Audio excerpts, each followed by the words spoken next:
1991, the long non-violent process known as the Singing Revolution culminates with the fall of the Soviet Union. The Baltic states finally achieves their independence from the newly established Russia. The Baltic states economically and conceptually turned away from Russia and towards Western Europe.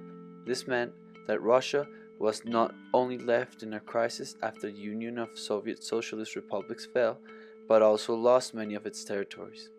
In 1999, with the start of Vladimir Putin's presidency, tensions over the historical record increased.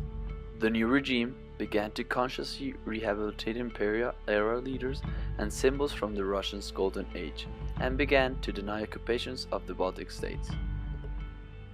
In 2000, Russian leaders start interpreting the Baltic occupation as either liberation from fascism or a voluntary act of joining the Soviet Union on part of the Baltic's government, a point of view much in line with the Russian government's perspective on Baltic history and the role that the Soviet Union played in the region. For over a decade, Moscow has denied the Soviet occupation of the Baltic states. Only in the early years of Boris Yeltsin's presidency was there a historic accord in the Baltic-Russian relations. On July 29, 1991, Russia admitted the existence of the Ribbentrop-Molotov Protocol or Non-Aggression Protocol, where the Baltics were negotiated, but insisted that the three states join the Union voluntarily. In 2004, the Baltic states joins first the European Union, then the NATO, and finally the UN. By doing this, the Baltic gets closer to the West, which makes Russia feel threatened. But why? Because of the heart of NATO is Article 5 of Collective Defense, which states, and I quote, "The parties agree that an armed attack against one or more of them in Europe or North America shall be considered an attack against them all, and consequently they agree that, if such an armed attack occurs, each of them in exercise of the right of individual or collective self-defense will assist the party or parties so attacked by taking forthwith, individual in concert with the other parties, such action as it deems necessary, including the use of armed forces to restore and maintain the security of the North Atlantic area." This treaty binds all NATO members together, committing them to protect each other and setting a spirit of solidarity within the alliance, putting them on even ground against Russia, or what we know as a balancing power between the East and West actors. In 2014, Ukraine's political weather was one of extreme instability. Approximately 59% of Crimea's population are ethnic Russians, and many felt discriminated by ethnic Ukrainians. This prompted Crimea to reach out to Russia for protection. After a referendum, which legitimacy was questioned by the West, Russia annexed Crimea.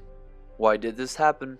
Among the reasons exposed by Russia to justify the annexation of Crimea, the one that's particularly troublesome for the Baltic states is the defense of Russian minorities.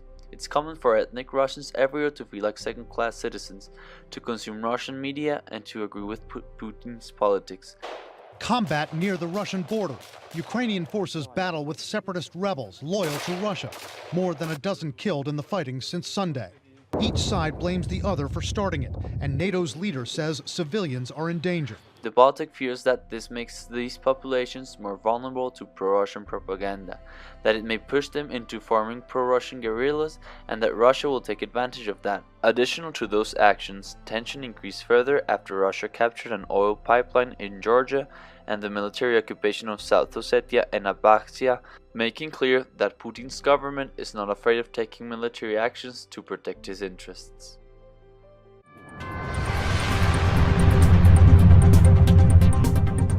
In this image, we're able to see how many Russian neighboring countries have a percentage of ethnic Russians in their population.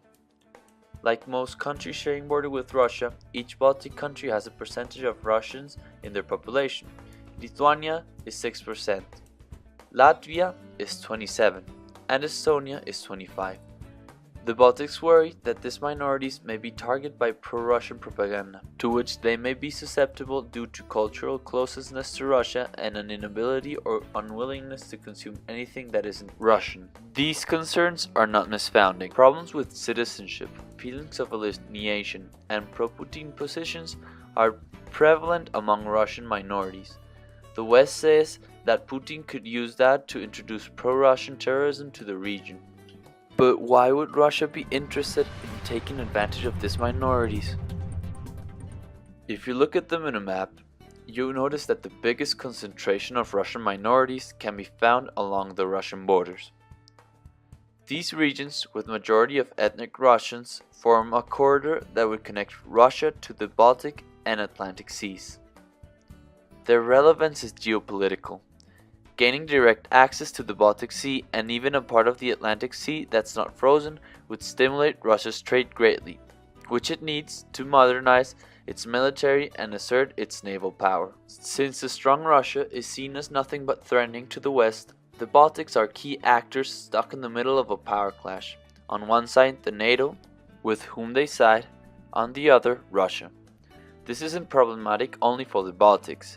Even if NATO sees the Baltics as a buffer zone, losing them to Russia means having Russia way closer to the West. They need them to keep Russia in line. But why are the Baltics afraid of Russia? The Baltics alone are small and weak. They don't have the power to defend themselves, and although they have increased their military expenditure since 2005 and are expected to continue doing so, it's still not enough. The difference in military power can be seen by comparing the Baltic troops, which correspond to the color dark blue, against the Russians, who are red. They are clearly outnumbered by 4-1. But who's really behind NATO's power? The biggest contributor to the NATO is the US. Proportionally, the 3.5% of its GDP is invested in military expenditure, making it one of the only 2 members that comply with the pledge of investing 2% of its annual GDP, making it also the biggest contributor, enough to be responsible for 75% of NATO's military expenditure.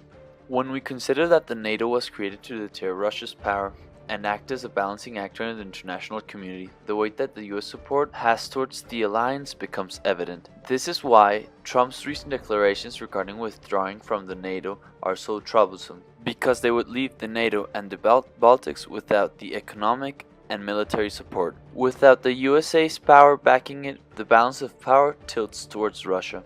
So, it's no wonder then that Trump's declaration of appraisal of Putin have been subject of criticism.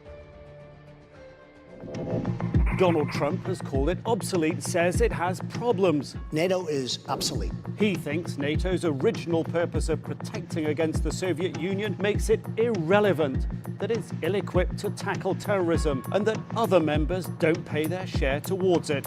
NATO is still extremely active, with some 4,000 US troops in Poland and the Baltic states, and tens of thousands on 48-hour standby, bolstering NATO's allies and sending a clear message to Russia. Recently, there's been concern surrounding the Baltics and a hybrid warfare, which means the blend of hard and soft power, a combination of military and non-military instruments such as trade and energy embargoes, attack to democracy, propaganda, shows of power, the spreading of disinformation and fake news. All in all, it seems that this is a more realistic possibility to a full-blown war, and some may even say that it's been happening for some years now. So, how vulnerable are the Baltic states to hybrid warfare? From least to most vulnerable, Estonia seems to have the least to worry about. Although ethnic Russians make up to 25% of its population, their standard of living is way above that of Russian living in Russia. They've been making conscious effort to make them feel integrated to the country, and their ability at handling fake news and disinformation has set a standard worldwide. Then we have Latvia, often cited as the most discriminatory of the Baltic countries. Not only do they have complex relationships with the Russian minorities, their percentage of ethnic Russian also raises up to 27%, many of whom are non-citizens. And last, we have Lithuania, which has little to worry about. The Russian minorities only amounts to 6% of their population, and they are granted citizenship at the moment of their independence. This means that no Lithuanian ethnic Russians support the title of non-citizen, which means that they have full rights within the country. Tensions will continue to increase between the parties. Deterrence of power and military display would be of daily activity in the Baltics. Some people even consider this to be the Second Cold War. In this scenario, uncertainty is inevitable, especially with a president so unpredictable as Donald Trump and Putin. For now, it's just a matter of sitting down and waiting. As the situation continues to escalate, every decision made even the most insignificant one, is determinant on the future of international community and even the world.